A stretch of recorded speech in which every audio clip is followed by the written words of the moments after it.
उठा उठा सकाळ झाली, धार काढायची वेळ झाली. सकाळी उठलं का नाही डोळं चोळत का नाही या लागते बघा गोठ्यात. गोठ्यात आले की गुलाला साईडला बांधावं लागते, त्याच्याशिवाय आमची म्हस का नाही धार देत नाही.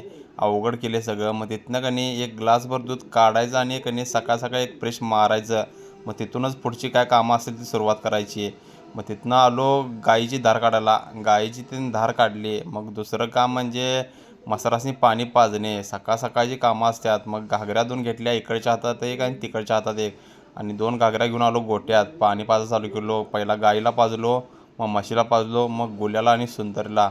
सकाळी इकडं ऊन असल्यामुळे आणि पाणी पण जोरात पित्त्यात. मग पाणी वगैरे पाजून झाल्यानंतर टब भरला बघा वैरणचा. ही आमची रोजची कामं आहेत बघा. आमचं काम हे शेतकरी म्हटलं की गोठा, जनावरं, शेती आहे. मग गोल्याला आणि सुंदरला वैरण टाकली. तिथनं आलो गाईजवळ. गाईच्या तिथं वैरण टाकली. टाकून झाल्यानंतर मग तिथून दुसरं काम म्हणजे बकऱ्यांच्या गोठ्यात यायचं. बकऱ्यासनी वैरण टाकायची. सकाळ सकाळी वैरणची शिल्लक आहे ती काढून दुसरी वैरण नवीन टाकायची. मग वैरण त्यानं टाकून झालं की सिडनेट त्यानं वर करायचं. आणि बकऱ्यांचं पण पाणी बदलावं लागते दररोजच्या दररोज. मग ह्यो क्रेड धुतला आणि कणी नवीन घागर वतली.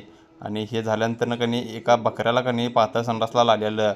मग ती गोळी घेतली, बारीक केली बघा पाण्यात. असं लगच्या लगेच ट्रीटमेंट करावं लागत्या. लेट केलं की नाही बकऱ्यासनी रिस्क असते. त्यामुळं की नाही इंजेक्शन भरलं. आणि ह्या शिंगाच्या बकऱ्याला की नाही संडासला लागलेलं. मग त्याला एक गोळी चारली. त्यामुळं की नाही सगळी आमची बकरी शिंगाची आहेत, त्यामुळं काय विषय नाही. तिथनं मग संध्याकाळी 4 वाजता की नाही झाडून काढायचं होतं गोट्यातलं. मग झाडू, खराटा आणि 2 सुपल्या घेऊन की नाही झाडून काढलं. तरी तुम्हाला ब्लॉग कसा वाटला कमेंट करून सांगा लागते. आवडला असल्यास फॉलो करावं लागते. सप्लाय शे. जय हिंद, जय महाराष्ट्र.